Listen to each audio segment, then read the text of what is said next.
Ladies and gentlemen, welcome back to another episode of Feed the Beast Revelation, and I am just getting back from a bit of a mining trip, as you can tell by my thoroughly used up tools, which work beautifully by the way. They're awesome tools, really glad we made them. The big issue that they still have though, is that because I prioritized the speed so much, and because they will eventually be unbreaking anyway, their durability currently leaves much to be desired. It's not ideal. They get worn out very, very quickly. Now, there's two different solutions to that problem. One, I could just bring what I need with me to repair them as I go, which is completely fine. It would only take up one inventory slot, so that's not really a problem at all to do that. The other option, which I meant to mention last time and kind of forgot, is that I could probably cheese the Tinker's Tool leveling stuff and get our modifiers earlier. Now, that does sound a little bit cheaty. It would basically be giving our tools to a machine and getting that experience for free. And that does sound cheaty, but keep in mind, I would still need to repair the tools the same amount and upgrade them the same amount. So the only thing it would really be doing is removing the middleman. I wouldn't have to mine as much to get to those higher levels. So be sure to let me know what you think about that. Is that a little bit too cheaty? Should we do it the proper way? Or should we just go ahead and do that? Because I'm not too fussed about it either way. Like I said, it's not really a big deal to do it without doing it that way. But I'm curious what you guys have to say. I'll base it on that. Anyway, now that I'm back home, I have to go ahead and put away all of this stuff, which might be a little tricky given our storage situation. This is not ideal. And granted, our entire storage situation in general just isn't perfect. So I should probably do something about that soon as well. I'd actually like to do something a little bit automated. Maybe something with storage drawers would be kind of cool. So maybe we'll even try and do that today. We'll see how things go. It depends how much I ramble, but that's not the main thing I want to take care of. The main thing I want to do today is take care of some preparation for our base area.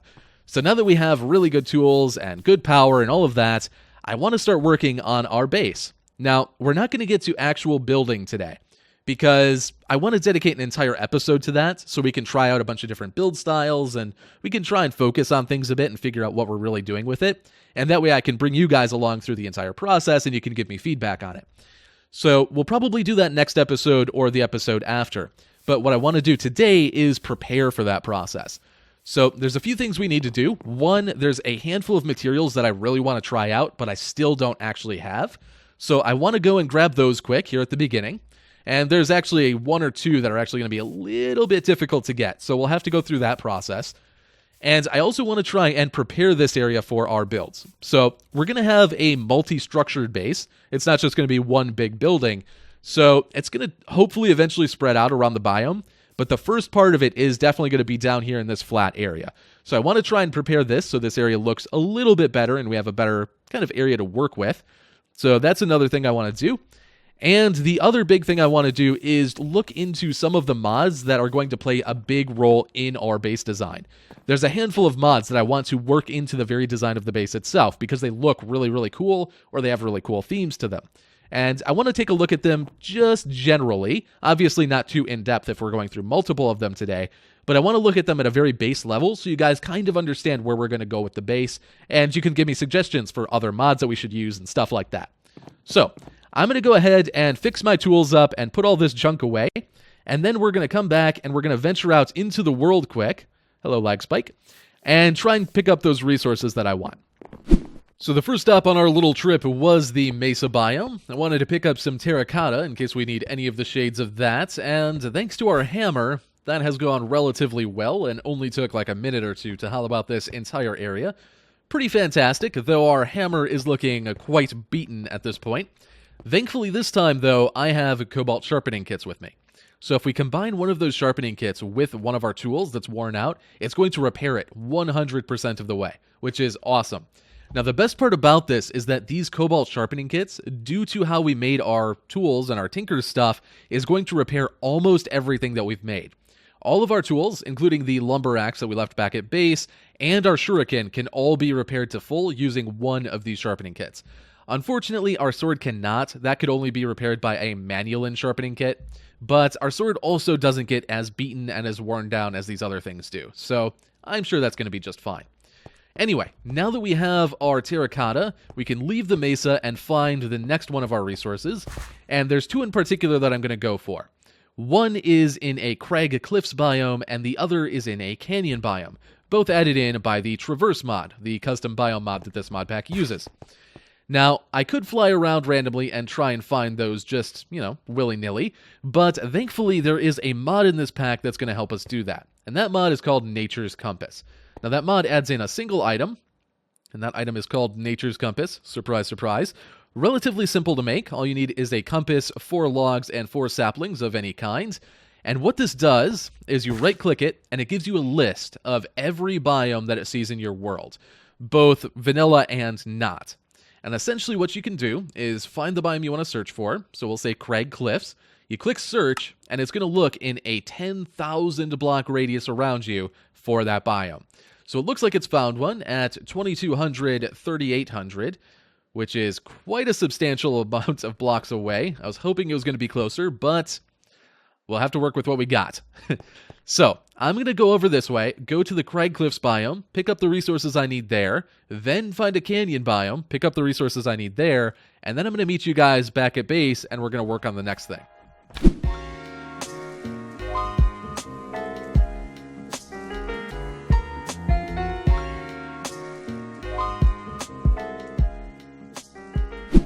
Those new biomes were pretty cool looking, weren't they? We'll take a look at the resources we got from those, as well as a few other resources and some of the cool stuff we can do when building in this area in a little bit. But before we get to all of that, there's one more resource type I need to get my hands on, and that is a new type of wood called Ipe Wood. Now, Ipe Wood is pretty cool. I like the texture that it has. It has a nice color to it. That color actually blends very well with one of the mods we're going to be using a lot of in our base area, and it even has a nice door texture to boot. So this is one of the materials I'm pretty sure I'm going to be using a lot of in our base area, but first we need to get it, and getting it is a little bit tricky. You see, unlike the other things we've been gathering, this one we can't just go out into the world and get, because Ipe saplings don't generate naturally. The only way to get these, as is the case with many saplings from forestry, is by crossbreeding 2 trees together. You need to kind of cross-pollinate them. Now, normally, this is a very laborious task. It takes a lot of time and a lot of effort in order to get bees together, and then the bees have to cross-pollinate different trees, and then you have to depend on luck, and eventually you get the right sapling. Now, that's a really cool process. It's something I do want to cover with you guys eventually, but because I don't really have time to get into forestry right now, because it is a very time-consuming mod, like I said, we're going to try and do things in kind of a shortcut way. Now, thankfully, we have a mod called Gendustry, and this basically is, well, a shortcut. It takes a lot of power, it takes quite a few resources, but it allows you to kind of speed up the entire forestry process. It also makes it much less natural.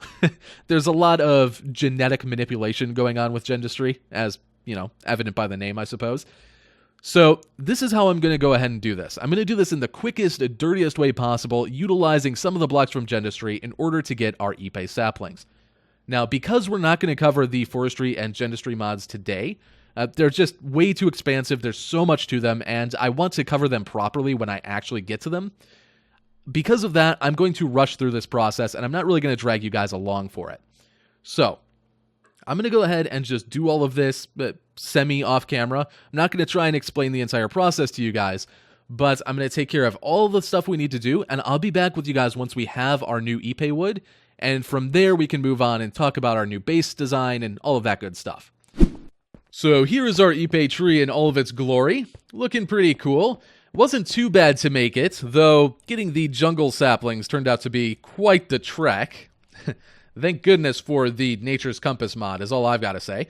But other than that, it was a pretty simple process. Now, apologies for not really covering that process, but because I was skipping through so much of Gendustry and doing things in such a sloppy way, I didn't think it would really be worth covering.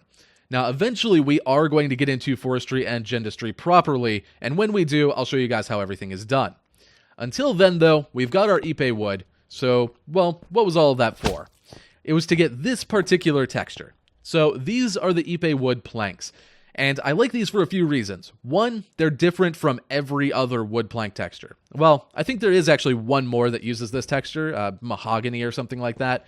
But the vast majority of wood types in the game, even the ones from forestry, use the default vanilla-style plank texture, and they just have a different color to them, which is fine, but I really like that this feels unique. On top of that, it's just a really nice texture in general. It works for a lot of stuff. We're probably going to be using it as our floor texture in our main base buildings, which we'll talk about shortly. But even more than that, I mean, as a wall texture, I think it works pretty well. It kind of looks like big bricks of some kinds. And even as a roof texture, I think it would look pretty good. And we even have a cool door texture, which we may be using quite a lot of. We'll see how things shape up. The best part about it, though, is that the coloration of this wood and the way that it looks actually blends really, really well with a lot of the textures that are used in a particular mod that we're going to be using a lot of in our base area. So that is pretty cool. On that note, before we dive into what this monstrosity is, let's actually talk about what our base area is going to be, just briefly, so you guys kind of know what's going on. So, the general idea for the base area, and I say that loosely because I'm still kind of hazy on the details, and hopefully we work those out over the next couple episodes, but the general idea is that we'll have some base architecture style. It doesn't necessarily need to be amazing or anything super revolutionary, but I want it to be something that's at least a little bit unique and a little bit interesting to look at just on its own. From there, what we can do is apply two particular themes to each of the builds. So the main one that I really want to go for is a steampunk style.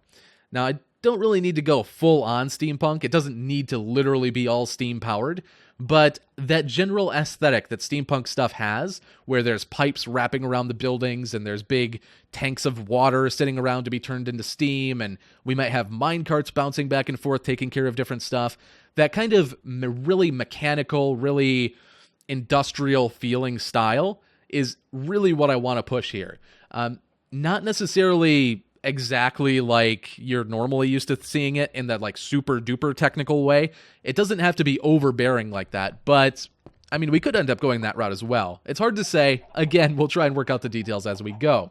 The other theme that I really want to work into it is magic, which I realize is a very generic term, but the magic mods that we have access to just vary so much that it's going to kind of depend on a case-by-case basis. But, for example, we're not really going to have stuff like wizard towers or anything, but instead we'll try and merge the magic into the steampunky style builds that we're going to do. So, for example, we have a mod called Astral Sorcery, where you kind of gather starlight and moonlight energy and you turn that into all kinds of cool magical stuff, which is awesome, and it's a gorgeous mod and I can't wait to get into it. But I would love to try and work that into a steampunk build style somehow.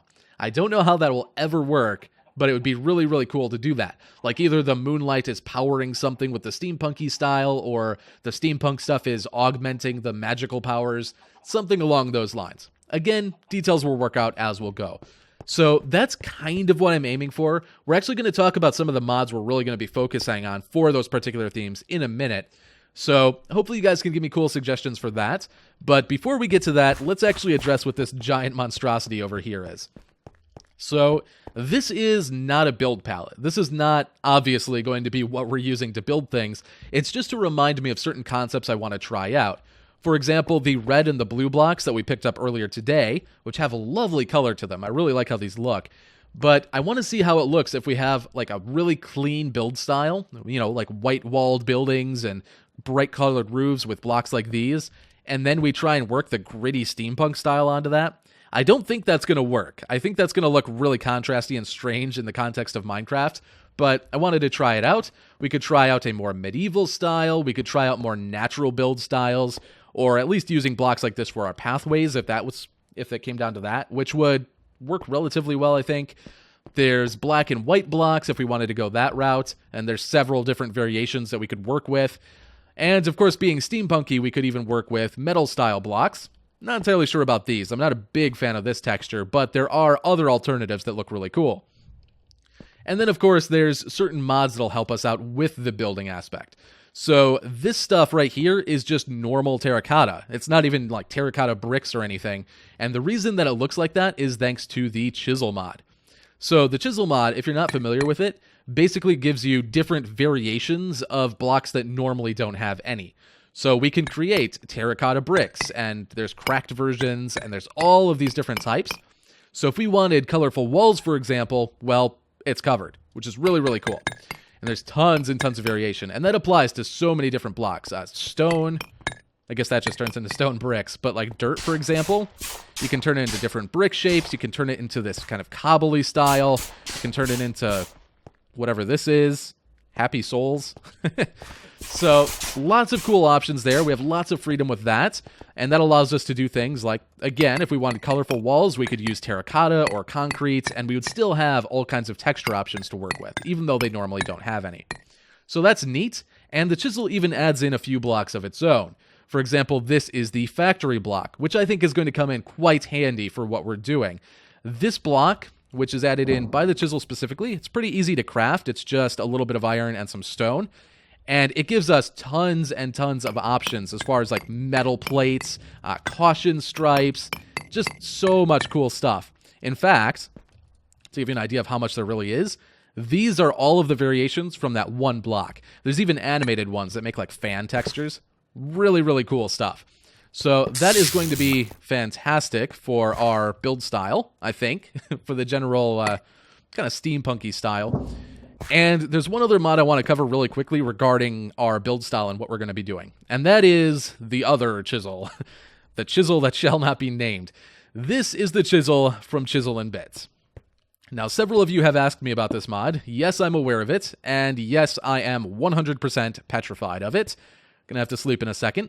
But for those of you who are unaware, the chisel from Chisel and Bits is basically a very, very interesting mod that allows you to modify every single block in the entire world at a pixel level. So what we're doing right here is removing an entire row of pixels from the cobblestone block. So we added this little lip to it. Of course, there's shortcuts as well. We could use the line tool to remove entire segments like this. And we're kind of making that indent bigger. Let's go ahead and sleep so you can see what I'm doing. So that's the idea. We can change every single pixel of any block that we place down. And this applies to literally any building block. What's even crazier than that is that we could take pixels out of, say, this marble texture, and we could take the white pixels from that and put them into our cobblestone texture as a detailing, which is just insane. So basically, we have a virtually unlimited amount of potential to create any block we want. And of course, on top of that, we could just carve this out and we could make a little statue out of a block of cobble, or we could carve it into a piece of furniture or anything, really. It's incredible the stuff that you can do with this. Genuinely limitless, which is terrifying because I'm one of those people that already frets over every single block placement as it is, and this makes that problem 4,096 times worse. Not good. Of course, you can undo and redo as well, which is really cool. So that is the Chisel and Bits mod. I already know some stuff that I want to do with it, but again, it's kind of terrifying for a person like me. There's a good chance you may never see me again if I get a little bit too enthralled in this one. That being said, we can still use it for really simple stuff. Like, for example, we can just take it back if we want a 2-pixel wide border on the front of a wall. And keep in mind, we could do this with any material type. So if we wanted like this light blue color as a panel on the front of a wall, this is all we would need to do. And we could even copy this design with a special item and just paste it over and over again really easily. So that is terrifying, but also pretty fantastic. So those are some of the blocks we're going to be using and some of the potential options we have as far as building goes. But let's go ahead and take a look at some of the mods we're going to be using to kind of stylize our build and give it a little bit more character. So first up is Immersive Engineering. Now, I think that this mod, more so than any other, is going to shape how our base area looks. I think we're going to be using a lot of stuff for this just for the sake of aesthetics, because this mod is gorgeous. Now, if you're not familiar with Immersive Engineering, basically it's a tech mod that has all kinds of different uses, but most importantly of all, it prioritizes form over function, which is a very rare thing for a tech mod to do. But don't get me wrong, it's not like it's not functional. You can still do all kinds of cool stuff with it.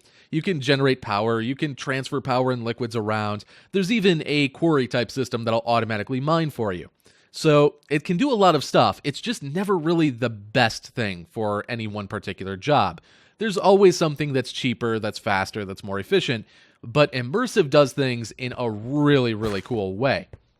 So, to demonstrate this, actually, before we demonstrate it, here is one block from Immersive. This is the treated wood planks, which is one of the base materials that gets used a lot. For example, you can see it here in our wooden post and over here in this workbench that I had to make.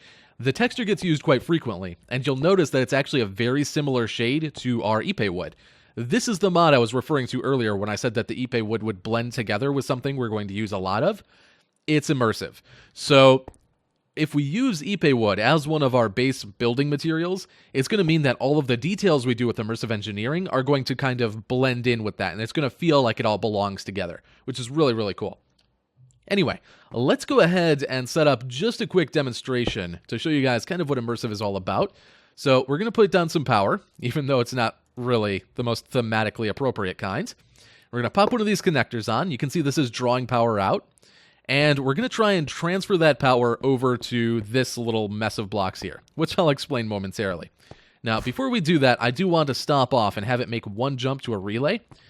And we're going to do that off of this post, which you can right-click to get extra little arms out of and make like a telephone pole out of it. You pop a relay onto it. You could have done it on top as well. And now we can connect that together with wiring. And bam! This is how Immersive Engineering handles power cables. And that looks so cool. Keep in mind, we can have a lot of these like posts going on, and we have the relays that we can link together. We can literally have power lines that are actually functional running through our base area, which is amazing.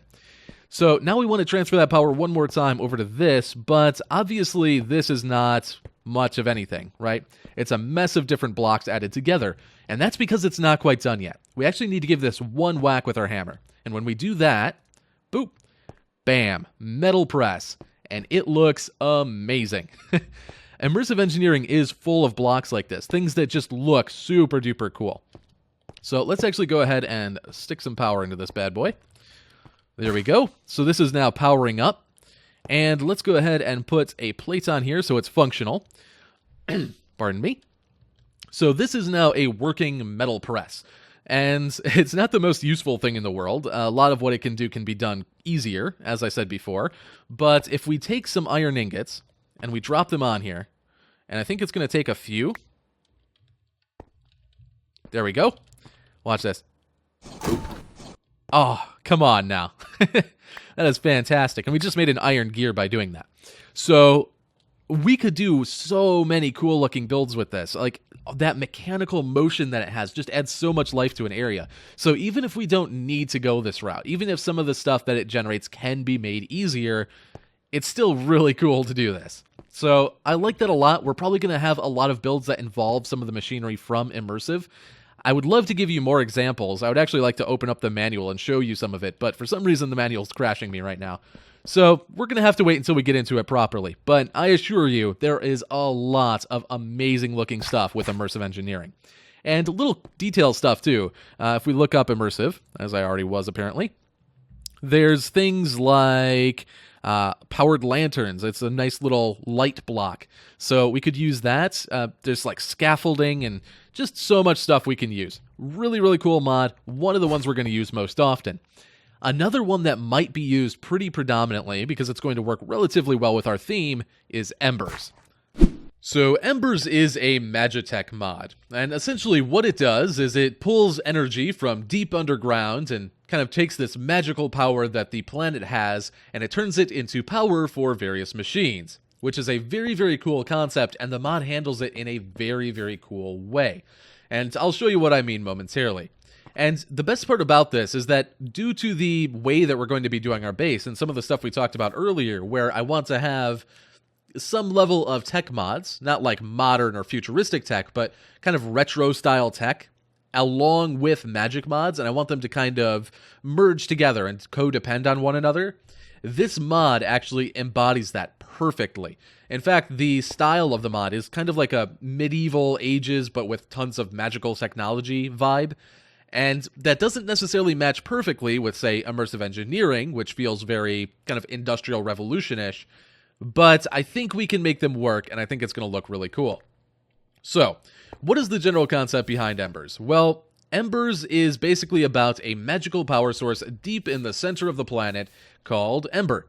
And the idea is that you want to extract it and turn it into useful energy. So if you pull out an atmospheric gauge and you walk around the world, you'll see this little gauge in the middle of your screen that goes up and down depending on how much ember there is in the area. Now, honestly, I think that this fluctuates randomly over time, and I don't know if there's a way to increase the amount or make it more stable, but when I first came to this particular spot where I've set up my example, this was completely maxed out. The gauge was all the way to the right, and now you can see it's quite low. I've also seen it go back up and then back down. I assume it just is random. I don't know if there's a way to control it or not, but obviously I'll look into it. So once you find a spot where you want your ember generation, you go all the way down to bedrock, and you place down something called an Ember Borer. And essentially what this is going to do, when you provide it with a little bit of fuel, is it's going to start churning around. These little blades are going to start spinning, and it's going to dig into the bedrock and start extracting ember crystals and ember shards. Which, let's go ahead and demonstrate that now. You can see the blades spinning away. Now, you can do a few different things with those crystals and shards. You might want to kind of put some of them off into a chest, because I think there's a few recipes that use them. But you can also put them into an activator, and they will turn it into a gaseous fireball-like structure like this, and it'll shoot up through some relays, and we're capturing that up above in the energy cell we saw before. And this is what that looks like, which I think is a really, really cool process. The fireballs automatically interpolate through the relays and kind of find their way over to the copper cell. It just looks awesome. It really, really does. And I can see this in our base area where we have, our electrical stuff with like Immersive Engineering, but our magic stuff, we can maybe have some of these fireballs fly in to power it periodically, or at least look like it's doing that. I think that would be awesome. Obviously, we don't want to go overboard because we don't want our base to look like a fireworks display, but this is definitely a cool look, and I would like to take advantage of it. So, that's Embers. Obviously, there's a lot of cool stuff that you can do once you have that power. There's a lot of different machines and whatnots, and honestly, I don't really know what most of them do. Crystal cells and ember injectors and a beam cannon. I mean, come on, who doesn't want to try out a beam cannon? So, obviously, we're going to be spending a lot of time with Embers later on, but for today, I'm going to have to call that here, and unfortunately, I'm also going to have to stop looking into mods now. There was actually a lot that I wanted to get through today. I wanted to take a quick look at like 4 or 5 more mods. I didn't really realize how long that was going to take.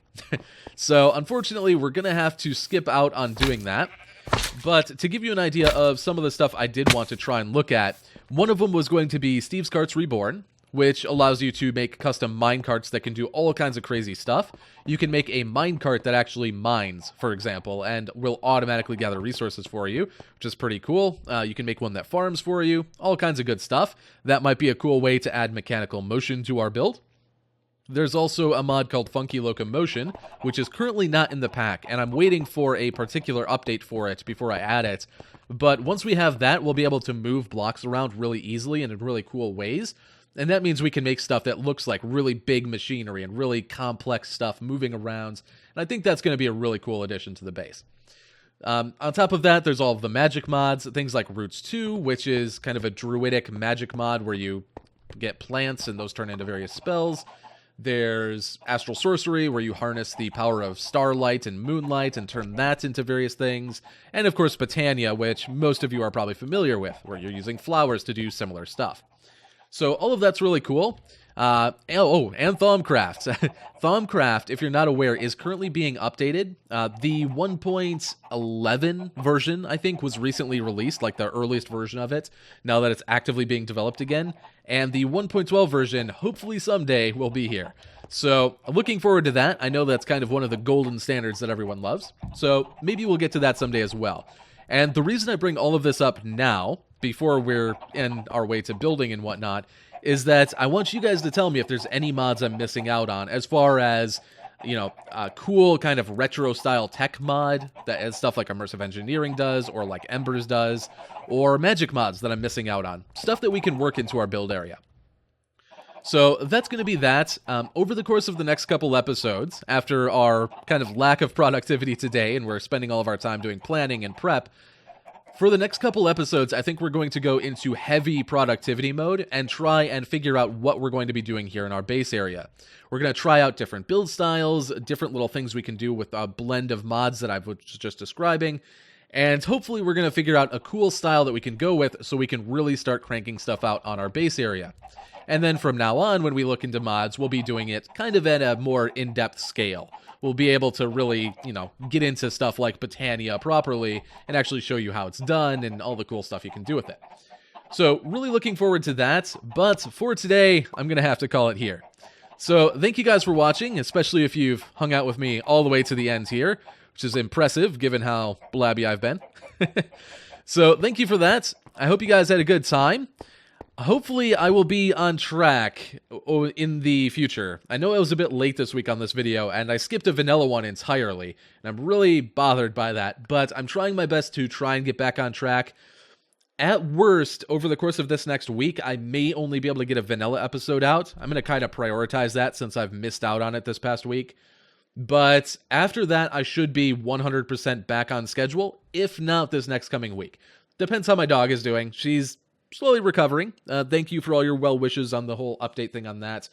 But she's getting a little bit better. Hopefully that accelerates a bit and I'm back on track sooner than I expect. But we'll see how things go. So, thank you guys for watching. Hope you had a good time with this blabby episode. And as always, if you have any suggestions, be sure to tell me. And I'll see you guys next time. Take care. Bye-bye.